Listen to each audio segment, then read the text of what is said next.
Welcome to the G&JB Show, episode number 47. Jack Bowen. How's things, mate? I'm good, White Axe. How are you, mate? Good. Today, The what? Sorry, mate. Nice, Jacko. here we go. He secretly loves it. You know that.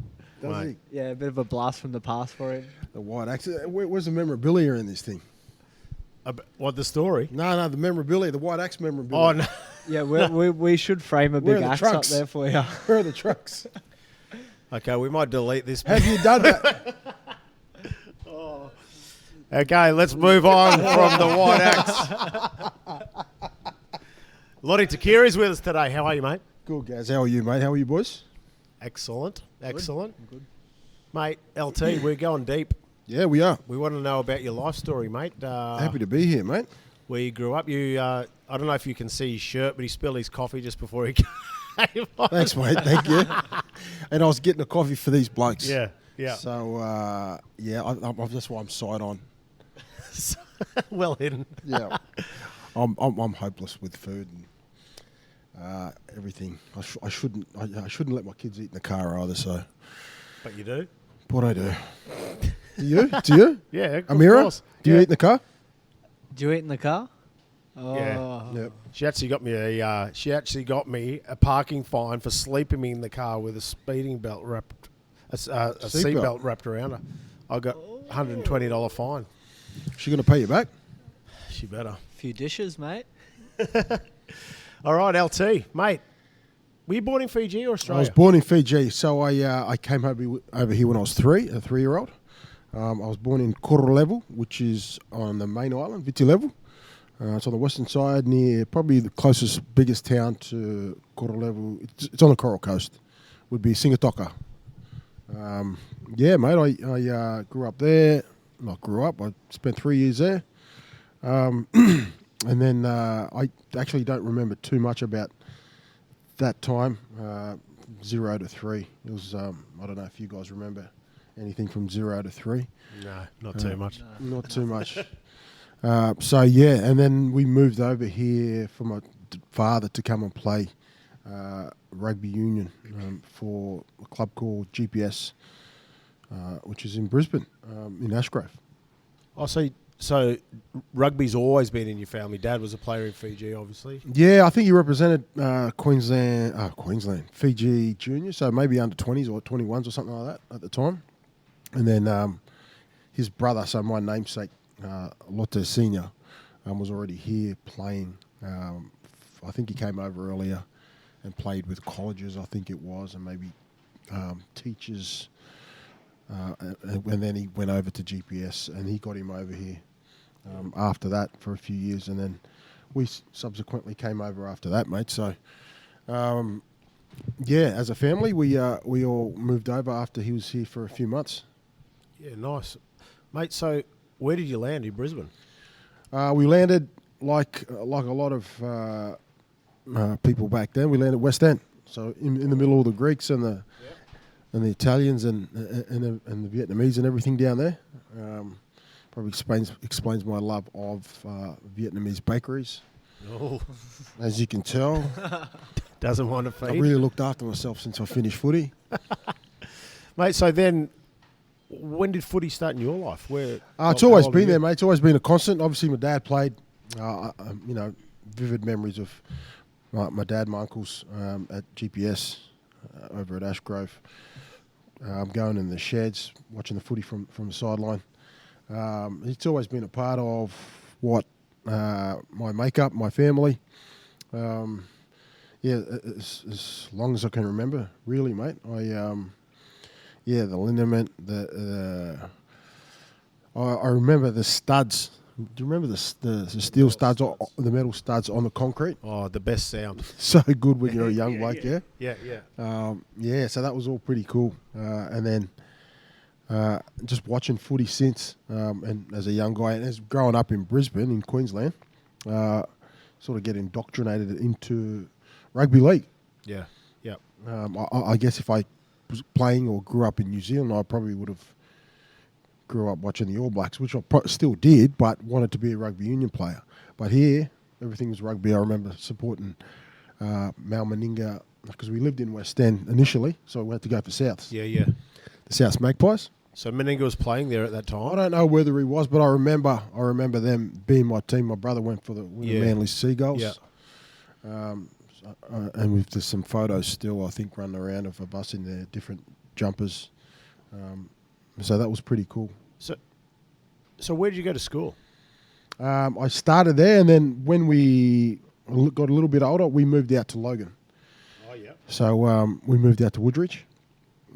So I ended up going, first school was Harrisfield State School, down there after West End. Yeah. So I went to West End State School for a year or two. Harrisfield from grade 3 to I can't remember.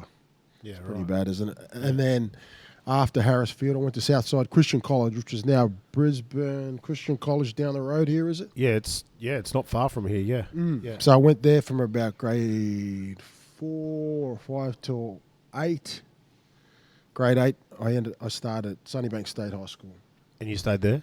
8 to 12, Sunnybank State High School. Yeah, right. And which footy club were you playing for as a kid? As a kid, I didn't play for any footy club, really. I always watched footy. I always really enjoyed watching what was going on. As you guys know, I don't know about you, Jacko, but Friday night, Saturday afternoon, I really love the Saturday afternoon footy on Channel 2. On the ABC. On That the was the ABC, best. Dave I love Morrow. that too. So good. That was the best. And then you'd watch it, and you'd go out with your brother. I'd go out the back with my brother. We start, trying to get into each other. He'd always beat me, the older brother thing. Yeah. Big dog. Big dog. He always big dogged me. He probably still could. But yeah, I remember me being, I used to say I was Gary Belcher, and he used to be Gary. You look similar. You reckon? Yeah. Yeah, Gary Belcher versus Gary Jack. Yeah, For the Australian jersey in the backyard. Yeah, nice. Mate. So Dad was into Union though. Is that Yeah, what yeah. My dad was in everything really. So Yeah, but he played Union. he played Union. And you never really wanted to take that route early on, or you? Yes straight and away? no. I watched both games. Yeah. Played both games. We used to play. We went to church pretty much 2 times on a Sunday ever since we got here from Fiji. And yes, we did go to church. Yes, we did go to Sunday school, but we're pretty much in the car park or the lot across the road playing footy against footy. each other. Is that where you met Asala or Yeah, Sala, exactly. At church? Your man here. Is he the Black Axe? he likes to think he is? So, mate, I know it's about me, but can we go down this road of the White Axe? What are the origins of the White Axe, mate? I wonder if you can put like a YouTube video over this one of you throwing a big overhand right back in the day, chopping a bit of wood down. Mate, out of 30 fights. Were his eyes open? Mate, I don't think out of 30 head fights, was down. my highlight, Head was down. my whole highlight video goes for 3 seconds out of 30 fights that I had. So It's a good one, but yeah. Oh, good shot, mate. Okay, so Chrissy McCullen. Yes. So, mate, he was fighting at the Redcliffe Leagues Club once, and I was in the back. He was fighting, and I was there, and I had this video camera, and I was walking around. There was this guy in the back. In the sheds calling himself the Black Axe, and I was teasing the shit out of him. His name's Tyler Johns, good guy. Yep. But I was like up him. Here comes the Black Axe. Rah, rah. Anyway, fast forward a couple of weeks. Yep. I had a fight, stopped this guy to the body, and Chrissy McCullen wrote to the local Albert and Logan Albert and News. Logan News, yeah. Yeah, right. A local Mate, road. he's written in there without saying anything to anyone. The White Axe lived up to his nickname by chopping at his opponent's midsection. So from then on, it's just holy shit. That's all right. Enough of me. I try and get all the kids down the gym to call him the White Axe The as White well. Axe, And yeah. the barbers down the road here, all the kids getting their Yeah, haircut nice. there. And look, we try and get a few people around it. Well, you've had Trad McLean in, haven't you? I know. What does he think? What does he call himself? The pickaxe? Les Serpents. Les Serpents. Mate. Oh. You have to hear this story. Did he tell you that? The story when he came on the show. Has he been on the show? No, he's coming on in the next He's week or coming two. on. So You've that'll got to come get him on. and ask him about the Les Serpents, The best. All right. The best. I'll ask him. The snake. the snake from Mate. his French rugby league playing days. I forgot where we were, mate. We were We were at talking about I Rugby union. rugby union. Thoughts on rugby union? Yeah, mate, I watched it. I actually love watching again on a Saturday afternoon the big Test match between the Wallabies and the All Blacks, and I remember the British and Irish Lions coming down. Another uncle who he brought over from Fiji at the same time, he ended up representing Queensland, and he ended up being in the squad to play the British and Irish Lions, early '90s. I think you know Greg Martin, who's on Triple M. Yep. It was that series where he's passed where David Campese, I think's passed it to him in goal. One of them's passed it to each other, and it's gone to ground. And the British and Irish Lions have scored, and they've won the series or they've won the game. It was heartbreaking, but yeah, that series. Yeah. So yeah, that's another story about an uncle that came over from the same village as my father, my mum, and Issei Singh Niyavi.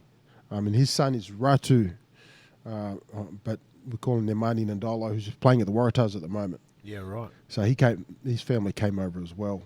So that's pretty cool. And his brother's Chris Kuradrani, who I think he works up the road here, who's played a little bit for the Broncos in the junior system. So, that part of Fiji or that village that I'm from is pretty successful in some of their exports. Mate, so was your first club Logan Brothers? No, my first club. So I'd never play. I didn't want to play. Well, I did want to play, but I knew what the answer would be from my dad, being quite a religious family. Oh, really? That's because of the Sunday games? Sunday games, no time. Probably can't get you there, and it's on a Sunday. Sunday's a day of rest. Yeah, right. So I knew, probably not much of a chance. So I'd played with my mates at school, as you do, on the overplaying touch, and it turns into tackle, which normally happens. And they would just say, mate, you need to come down, come sign up, play for our team. We end up, and I said, boys, yeah, I'd love to, but there's no chance. I don't think I can do it. So what age is this? This is in grade 10. So this is... so you hadn't played until you were 15? Yeah, probably... it was in grade 9 and then under 15s. They said, well, if you want me to... And I said to them, if you want me to come down, I'm not going to ask my dad. You've got to... Yeah, right. You've got to ask him. Yeah.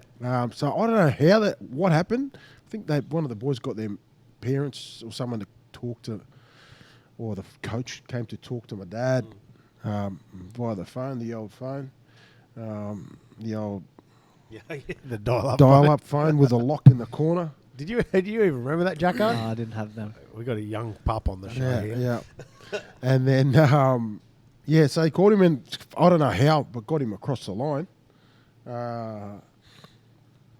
somehow.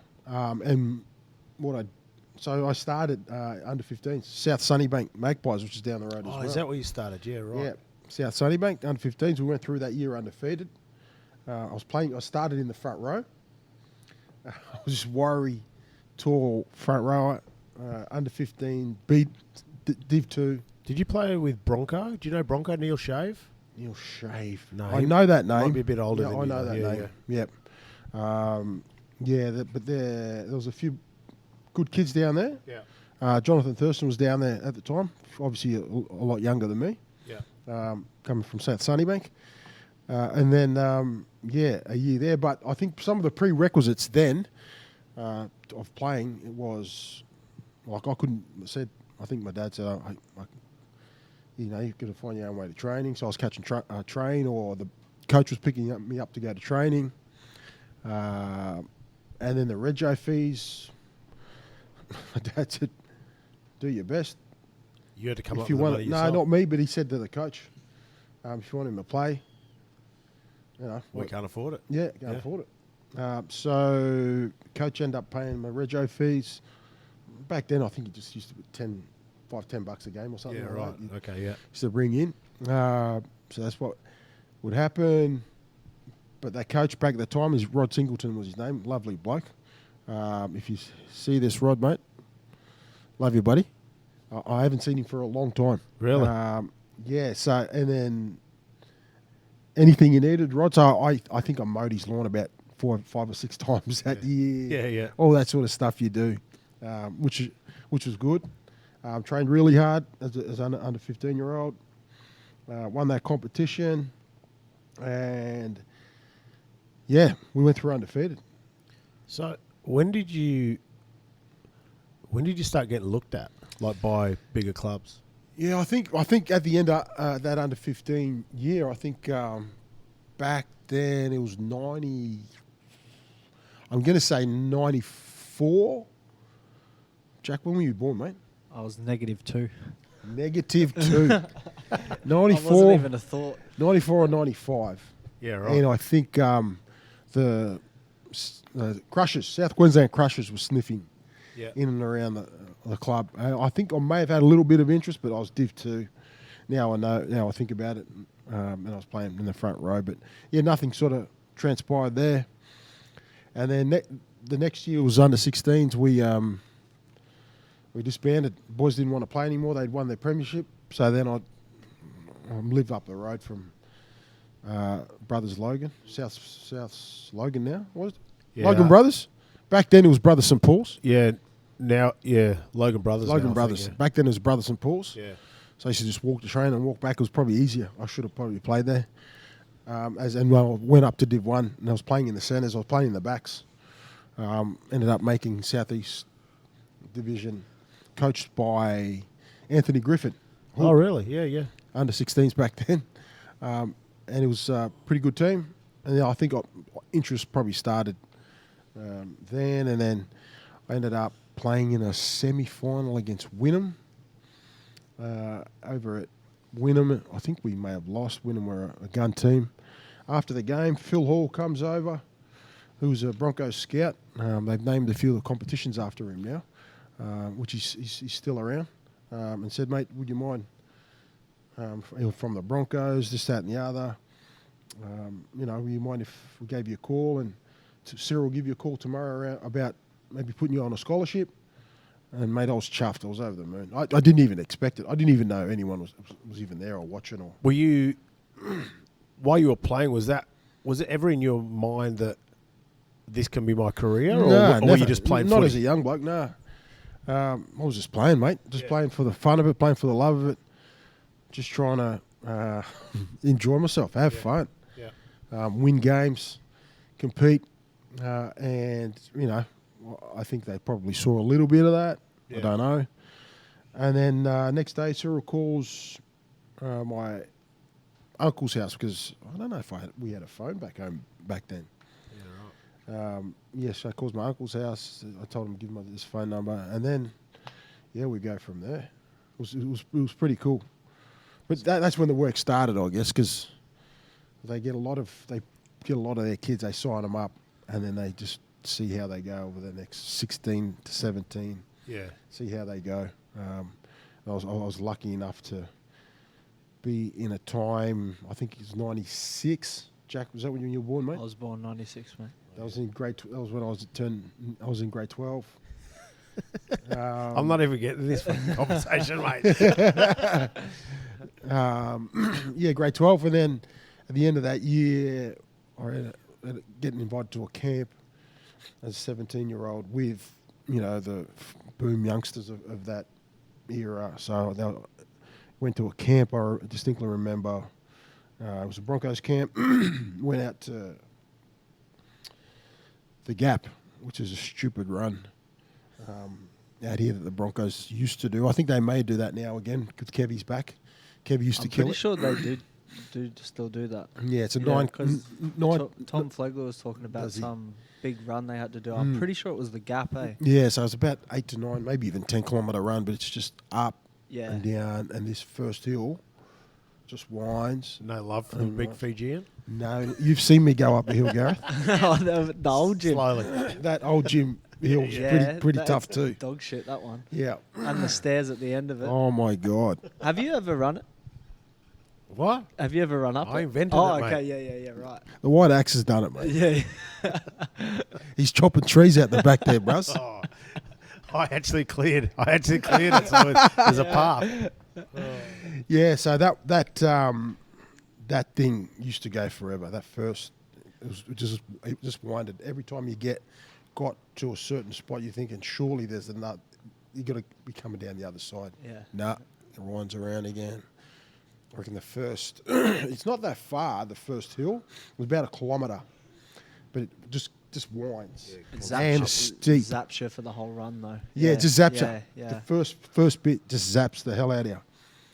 And then I remember doing that at the camp, and at the start of it, Wayne came in and gave us a chat. Wayne Bennett, to all the young blokes coming in, and I think there was maybe 25, 30 of us, all the young players in Queensland. Obviously, the Broncos have signed on scholarships, and I just remember looking at these blokes. I'd never played rep footy at this stage. Right, you're just a club guy. Yeah. Just the club bloke, but I knew who some of these blokes were. I was thinking, you know what I mean? Like, what am I actually even doing here? Yeah. Blokes had played for Queensland schoolboys, Aussie schoolboys that were there, and here I am. Yes, I played for Met West.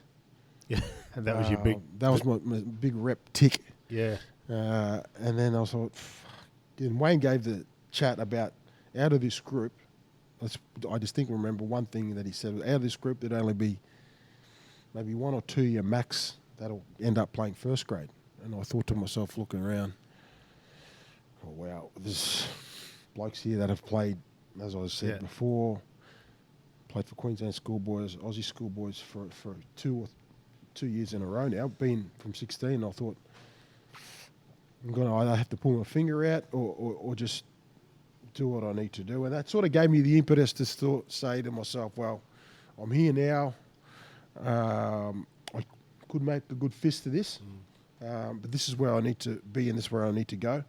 I wasn't much of a big talker back then. I was pretty quiet. Still am a little bit. And I just let my actions do the talking. And, yeah, we played a few games, but that was one of the things that I guess spurred me on to want to make this opportunity into something bigger. How many of those kids, like just out of that group, out of interest, how many did end up going to play? I was going to ask the same question. Yeah, well, I think there was 3. 3, shit. So he's pretty spot on. Yeah, it was pretty. So it was me, Sean Berrigan, Yep. and Chris Walker. Okay. Yeah. Right. Yeah.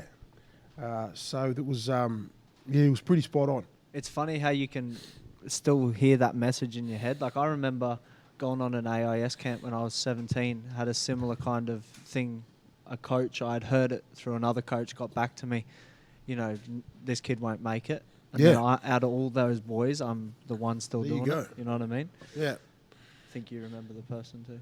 Yeah, it's funny what works for you and what sort of ticks over in your brain. And that for me was like, okay, I could really do something with what I got here. Who were some of the like senior players at the Broncos at that time that you might have looked up to?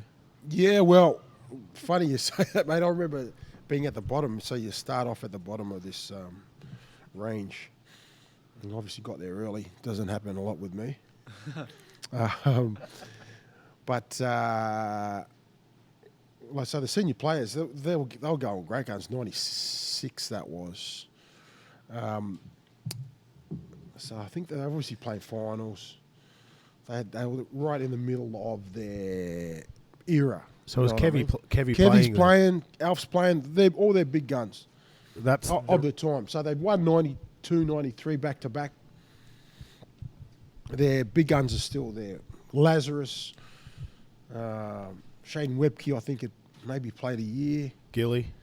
I don't know about Gilly. I think Gilly was gone by Crushers. 96. Crushers, yeah. He would have. Yeah, I think he was at the Crushers. But yeah, they had an unbelievable squad. But I do remember this idiot rolling in. He wasn't late, but you could hear him a mile away.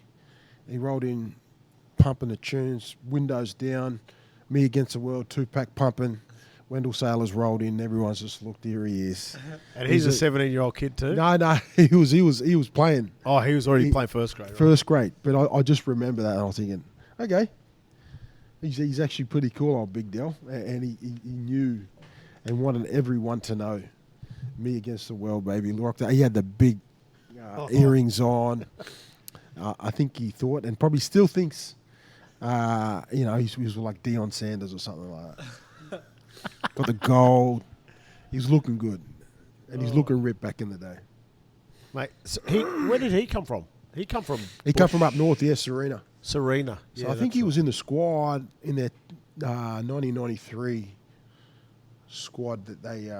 He was. I don't think he got on the field, but he was on the extended bench in their 1993 grand final. I think he was only 18 or something as well. And then I think he made the 94 Kangaroo Tour. I think he made a real mark that next year. Yeah. So he was pretty good and bad for me in a sense coming through. Because he's probably a guy that worked really hard. You probably something about Wendell Saylor was back at the time. Excuse me. Everyone thought he was flashy, this, that, and the other, and did all that stuff on the field and talk and bravado, this, that, and the other. But he actually worked really hard. A real trait of the Broncos back then was you'd work like we used to get absolutely caned. From pillar to post. Those preseason rugby league preseasons are brutal. Like you start training in maybe October or November, every day, twice a day. Maybe have a day off during the week. Train on Saturday, every day, and you don't see your footy until after Christmas, and your comp doesn't start back then till about late February, March. Same now, but just people don't see that side of how much you put in. Jack, both of you blokes probably can agree with that. Like the amount of work you put into, like you blokes, a fight, right? Yeah. What's your how long if you get home a big fight? What's your lead-in time? 12 if you know about 12 weeks. You got 3 months preparation for one fight. For one fight, yeah? Where you could get hit with a lucky punch. Yeah, that's right. That's right. But like you said, that first probably month, you don't really put the boxing gloves on too much. Yeah. Like you do, but the whole camp setting around getting fit. Building your base, yeah, right? It's shit. Oh, it's so shit. So shit. And it's in a rugby league preseason, you're thinking to yourself, why? Like your body's sore. You're waking up every morning thinking, yes, you are.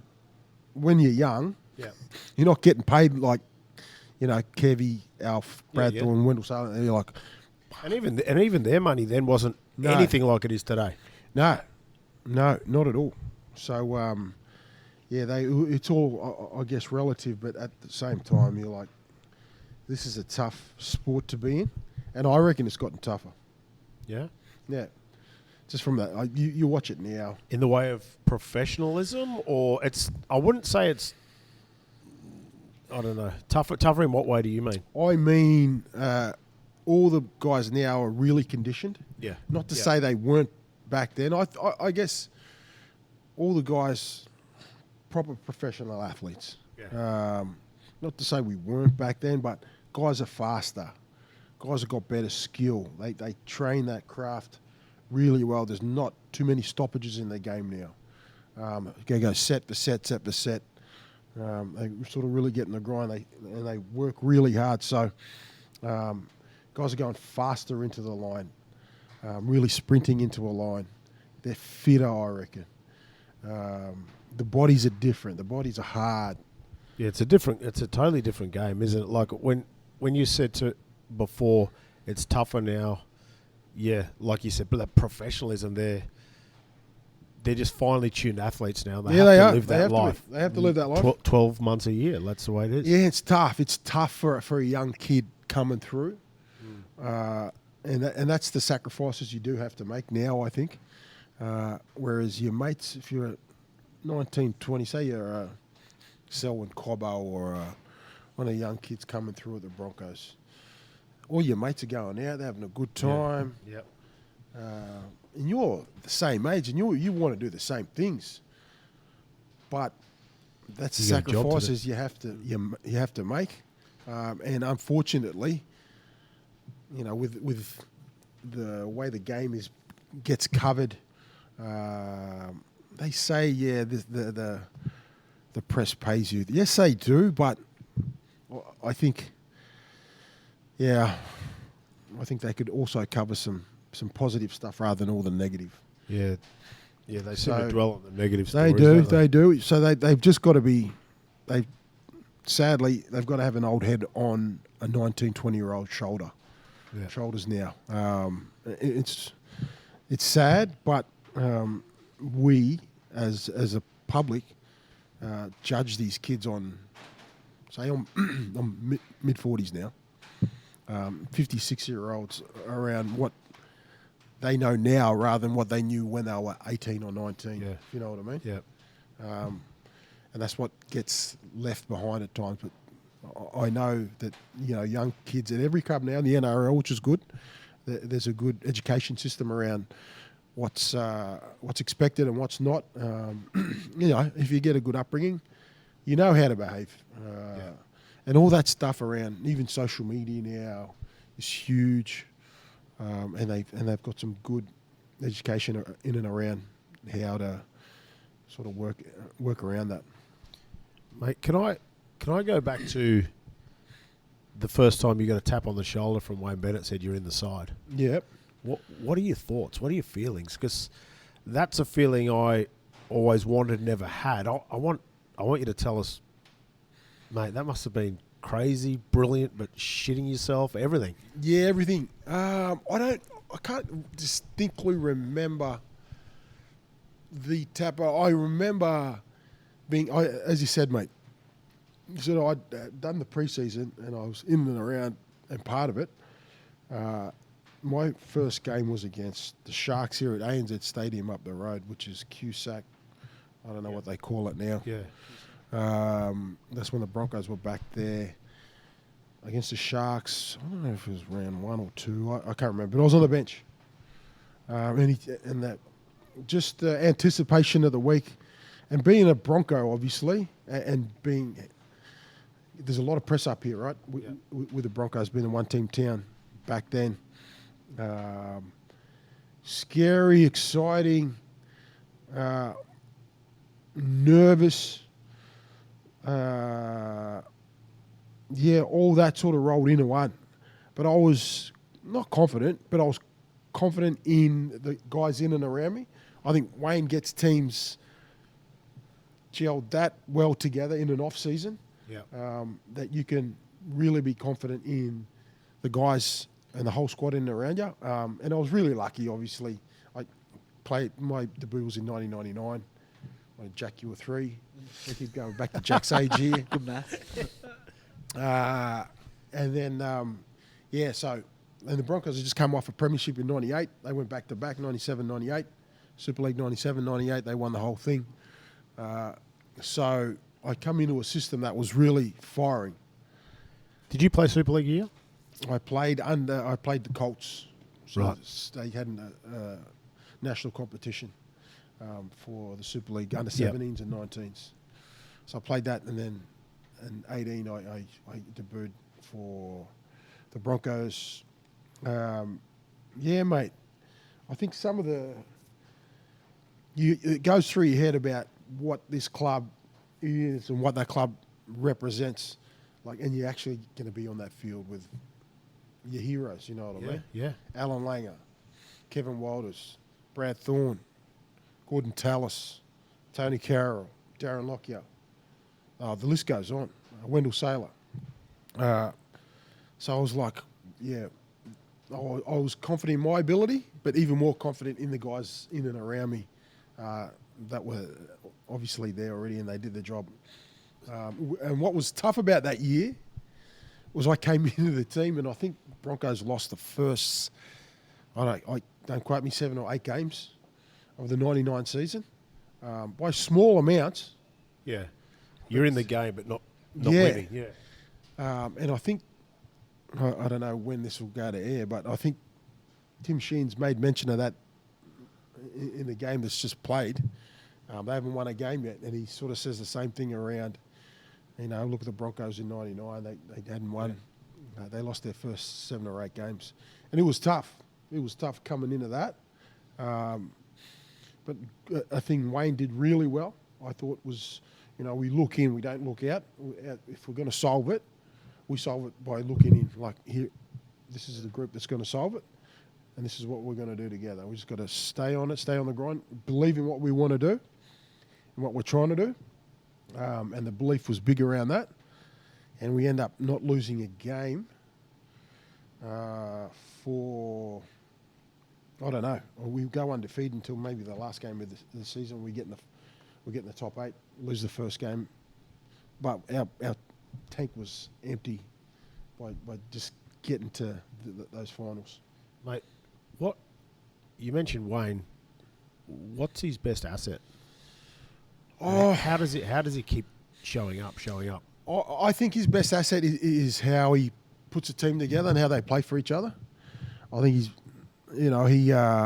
he builds that camaraderie. He builds that sense of team, family together. As I said before, you look in. If you have a problem, it gets solved by each other and how we can help each other out. And I think he's done that time and time again. You saw that, what was it, 2021 or 2020 Queensland team that he coached. Yeah. No one gave him a chance. They've come out, and I think that's all he did. He built that camaraderie